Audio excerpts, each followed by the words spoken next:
Scorpio, welcome to your astrology reading for the month of September.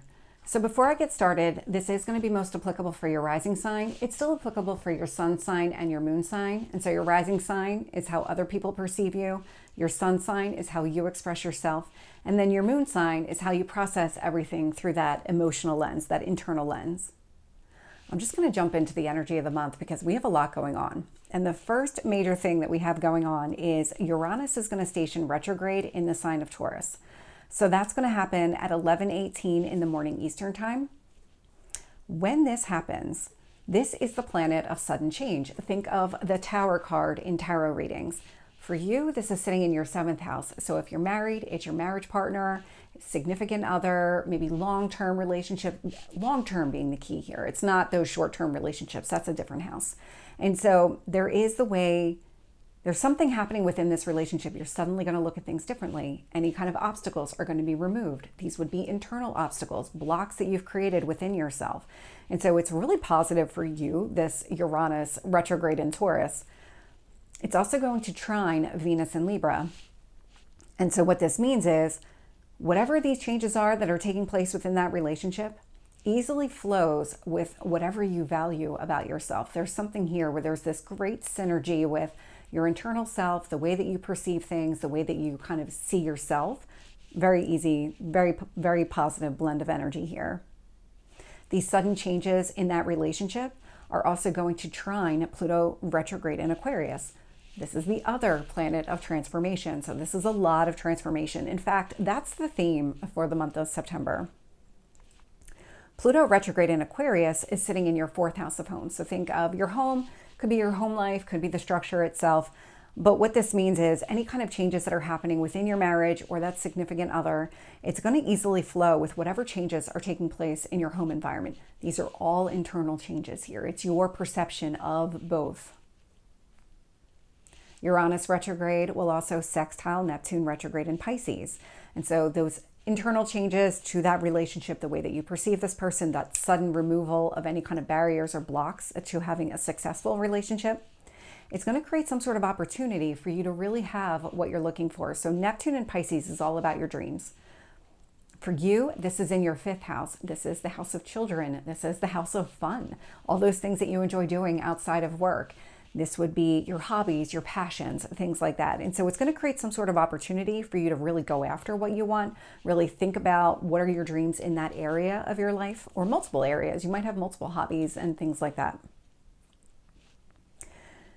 This Uranus retrograde will also square the moon in Leo. And so what this means is as you're kind of navigating the changes happening within this relationship here, it's going to create some sort of obstacle or challenge to how you feel at work and also how you're maybe communicating at work, because the square is to both the moon and Mercury in the sign of Leo. And so it just seems like now the emphasis is more on your personal life as opposed to your professional life. On the same day that we have Uranus station retrograde in Taurus, we actually have Pluto re-enter Capricorn. Pluto being the other planet of transformation. And so we've dealt with this energy before. Right now, Pluto is in Aquarius, and then it's going to move back into Capricorn. This is the last time that we're going to experience Pluto in the sign of Capricorn. It will re-enter Aquarius on November 19th, where it will stay until 2043. This is literally closing chapters. This is looking at old structures, what needs to stay, what needs to go. That's the death and rebirth energy. Capricorn, all about strategy and structure. But did you make something too rigid, too inflexible? Recently, you would have kind of understood the Aquarius energy on those structures, what needs to stay, what needs to go. Let's liberate you. Now what you're being given an opportunity to do is take that information, bring it back into the Capricorn area of your life and figure out, okay, what do I need to modify? Because that's what this is. That's what this is all about. For you, it's sitting in your 3rd house of communication. So thinking about things, the way that you think about things, the way that you express yourself. Could also be neighbors, siblings, things like that. But these would be internal structures. So it's more maybe the way that you communicate than anything else. When Pluto re-enters a Capricorn, it's going to trine Venus in Libra. So if this is about the way that you think about things, the way that you're communicating things, it's giving you a chance to reconsider all those structures. Again, what needs to stay, what needs to go. And it's going to easily blend with whatever you value about yourself. That's that Venus in Libra energy. It's that internal balance that you have here.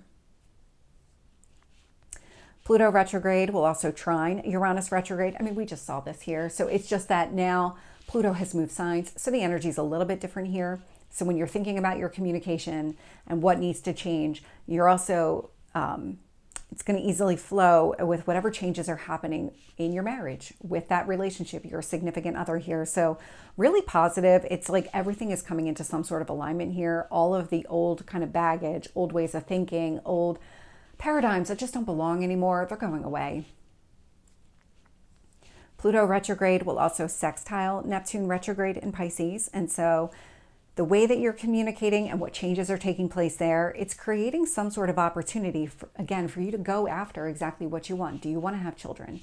Do you want to pursue your passion projects? What does that look like? What are those dreams? Do they need to be reconsidered? Because Neptune is retrograde. So there is a lot of just thinking about and reconsidering and maybe coming up with some sort of, okay, these are my goals in that area of my life.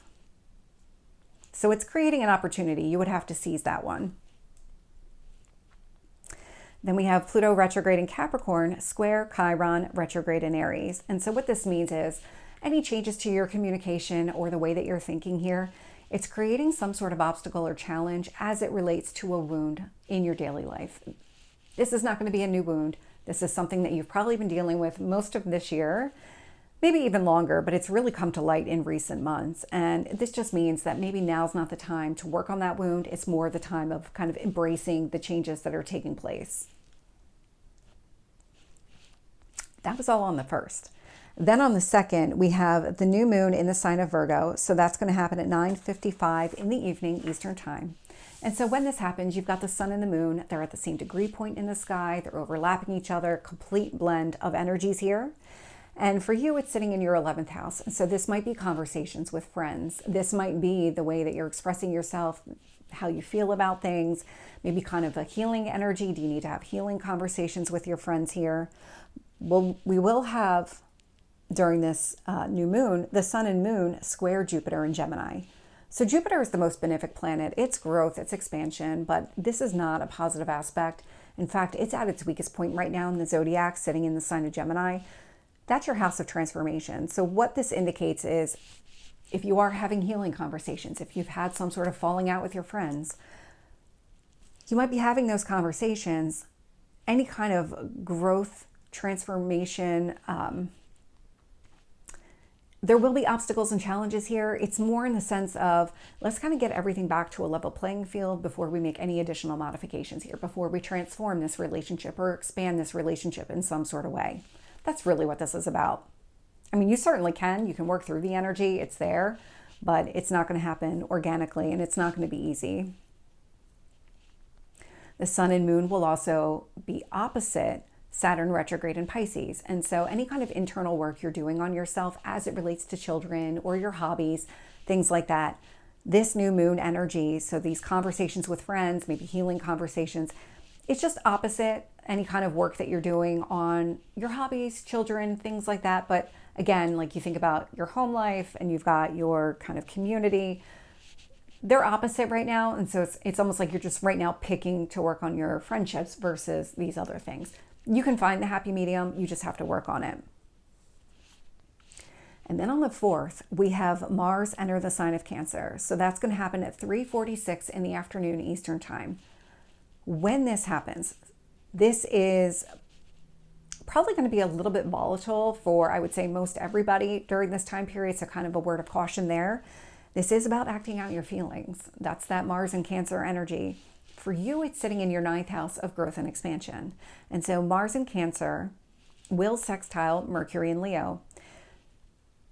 If you are trying to take some sort of action connected to your growth, depending on your emotional state, it could go either way. If you are coming from a positive place and your emotions are very strong and you want to grow, what it's doing here is creating an opportunity for you to have some sort of conversation at work in order to grow and expand. This is something that I want. This is something that I feel very strongly about. I can go in that direction. Can be on the negative as well. So just be kind of careful there that how you're speaking at work is really coming from a place maybe take a step out of the situation. Don't kind of react in the moment. Do not act impulsively during this time period. That would be my word of caution. Mars in Cancer will also square the moon in Libra.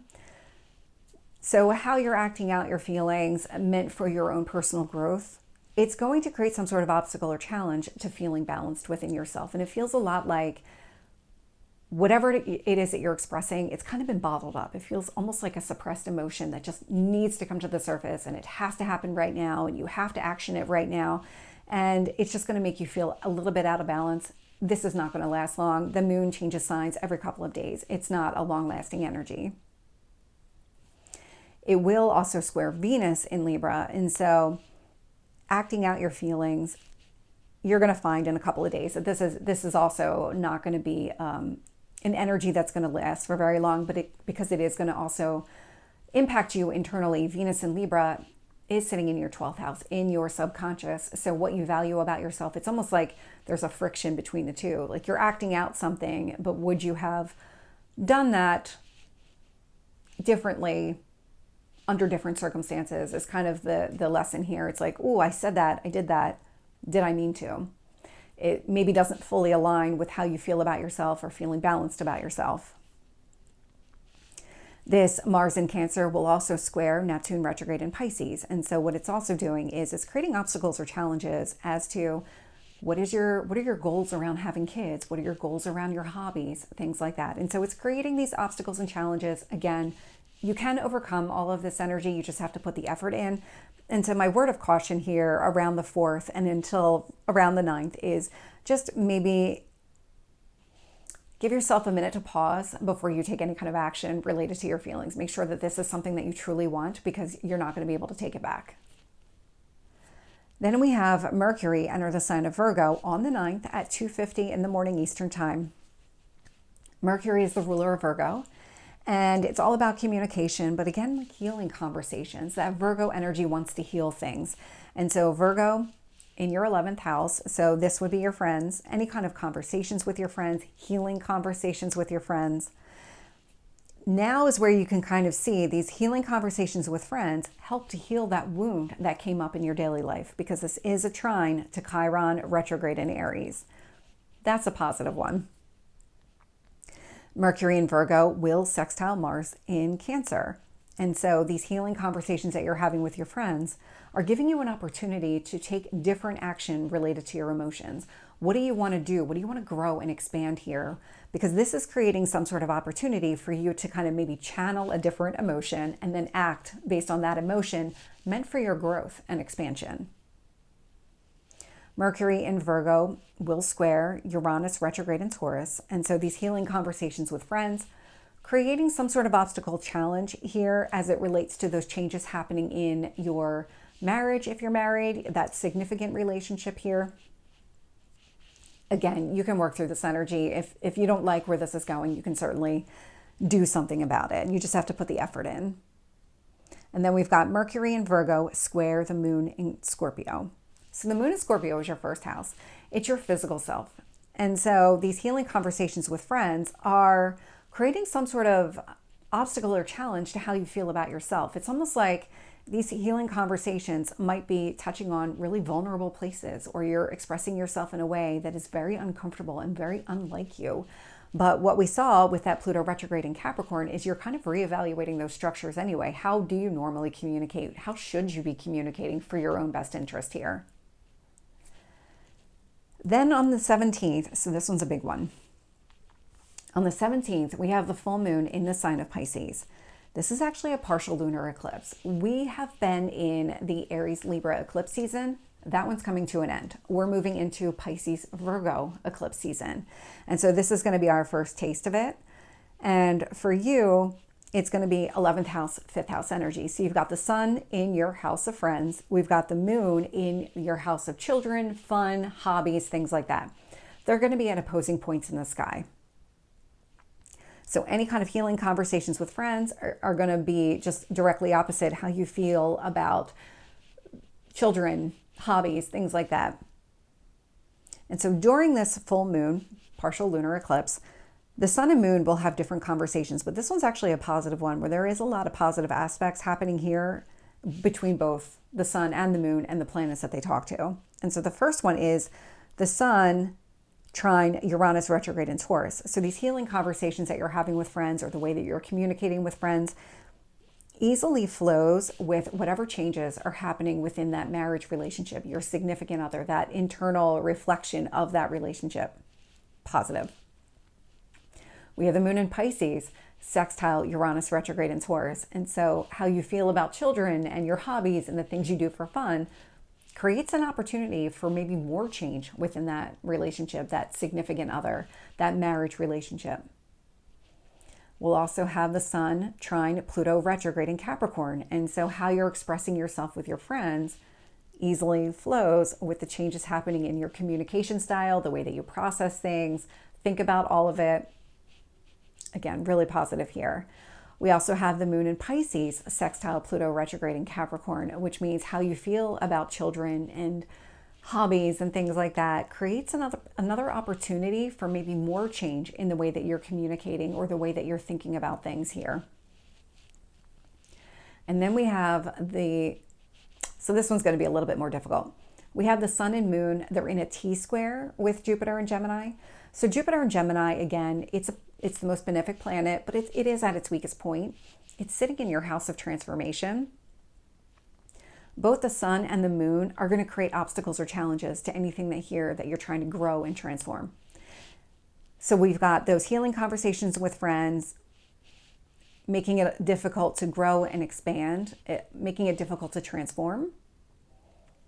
Same thing with that moon and Pisces energy. So how you feel about children or your hobbies, things like that, creating obstacles or challenges to any kind of more growth and expansion here. But this is definitely something you can work with. I mean, Jupiter, it's the most benefic planet. So just like I said before, you can find a way. It'll be easier to navigate than other squares that we would have come up against. So it is possible. Then we have the sun in Virgo, opposite Neptune retrograde in Pisces. And so the way that you're expressing yourself with your friends, those conversations are opposite those dreams and goals that you're setting for yourself as it relates to children or your hobbies, things like that. It's an opposing energy. You can definitely find that happy balance there. But the next one, the moon in Pisces, conjunct Neptune retrograde in Pisces, but how you feel about children and your hobbies and things like that fully aligned. I mean, it's an overlapping energy with those goals and dreams that you've set for yourself. So it's almost like you can kind of see that push-pull between your friends and your home life, the things that you do for fun. You can kind of see that push-pull. Then on the 22nd, we have the sun enter the sign of Libra. And so when the sun enters the sign of Libra, this is sitting in your 12th house, your internal self, your subconscious here. This would be maybe expressing yourself in a way that feels very balanced on the inside, aligns with feeling balanced on the inside. Sun in Libra will trine the moon in Gemini. And so how you feel about your growth and expansion, any kind of transformation that you want to happen here, fully aligns with feeling balanced about yourself and expressing yourself in a very balanced way. The sun in Libra will trine Uranus retrograde in Taurus. And so again, expressing yourself in a way that is very balanced easily blends with all those changes that are taking place within your marriage or that significant other type of relationship here. It will also trine Pluto retrograde in Capricorn. And so these changes that are taking place in the way that you communicate or in the way that you process things, however you're expressing yourself, it is very balanced. It's very grounded there. It's going to easily blend with all of these changes that are taking place in your communication style or the way that you process things. We also have the sun in Libra square Jupiter and Gemini. And so we've seen this a lot and we'll continue to see it. But what this is really all about is now's the time for more of let's stabilize everything before we kind of grow and expand. We also have the sun in Libra conjunct Mercury in Virgo. And so this just indicates the way that you're expressing yourself completely blends with the conversations you're having with your friends. And so everything here, very balanced, very grounded, kind of very practical in its application. We also have the sun in Libra opposite Neptune retrograde in Pisces. And so however you're expressing yourself right now, it is just opposite. It's contrary. It's, I'm trying to find the right word. Just not in alignment with these goals and dreams that you've set for yourself as they relate to kids or any kind of passion projects, things like that. On the same day that we have the sun enter Libra, we actually have Venus enter your sign, the sign of Scorpio. So that's going to happen at 10:36 p.m. Eastern time.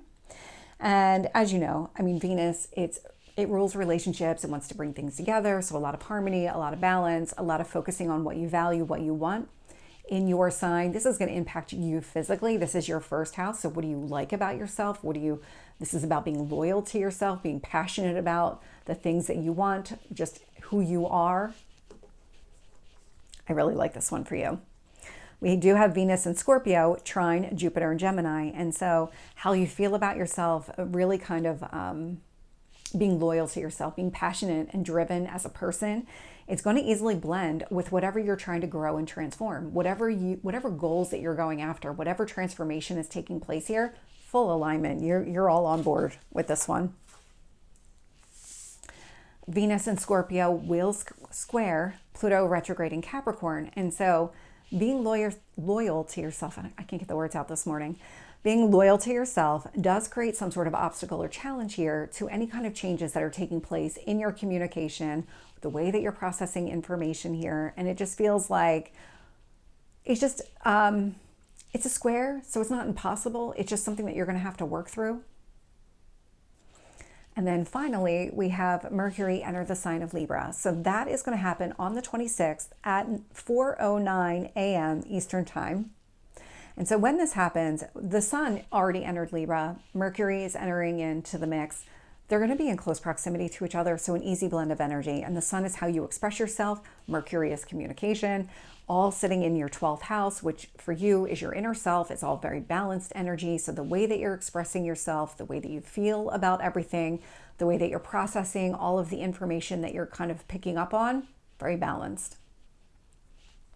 Mercury in Libra will trine Uranus retrograde in Taurus. And so the way that you're communicating is going to easily flow with whatever changes are taking place within your marriage or that significant relationship here. It's also going to trine Pluto retrograde in Capricorn. So this balanced conversation, communication, the way that you're thinking about things will also easily flow with whatever changes are taking place in your communication style. You can kind of see how this is all tying together. We also have Mercury in Libra square Jupiter and Gemini. And so Mercury and Libra. So you got Libra and we've got this square to Jupiter and Gemini because we've got a lot of balancing happening versus growth and expansion. So you can kind of see where the conflict comes into play. It's like, again, there's so much transformation happening in the month of September. So many things are changing. It's about, let's kind of stabilize before we decide to grow and expand. There might be pockets, and there are pockets during the month where growth and expansion is possible, but is this really the right time? Mercury in Libra will be opposite Neptune retrograde in Pisces. And so this balanced conversation, balanced communication that you're having with other people, the way that you're expressing yourself, the way that you're thinking about things is opposite any kind of goals that you've set as it relates to children or your hobbies, your passion projects, things like that. And so again, it's more of a push-pull. If you've got these kind of pie in the sky, ethereal dreams of having children, pursuing something here that you really enjoy doing, it is opposite any kind of stabilization. Anything here that is very kind of grounded and practical and that equilibrium type of energy. I know Libra is not an earth sign, but it is balance. And so that's really kind of where this opposition is taking place. You can find the happy medium. It certainly is possible. The energy showing up here. There is a connection. So you can find a way to work with the energy if you really want to. So Scorpio, this is your reading. I hope it resonates. If it did, please like, share, and subscribe. And I will see you next time. Take care.